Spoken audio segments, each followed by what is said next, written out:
In this video, we'll be demonstrating how to refill EPSON EcoTank printers using an inkowl refill kit. By refilling with Inkowl's affordable American-made inks as opposed to the original EPSON product, you can save as much as 70% while gaining the flexibility to order ink in larger quantities.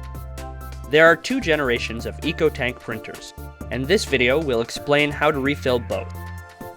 First generation printers using 664 or 774 inks are very easy to refill. Simply remove the plug and inject or pour the ink. For second generation EcoTank printers using 502 or 512 inks, inject the ink with a syringe right into the valve. Blunt filling needles and syringes are included in the Inkowl refill kits. EcoTank printers can also be filled with specialty inks, like sublimation ink or black UV dye ink for screen printing. It's simply a question of filling the printer with the appropriate ink.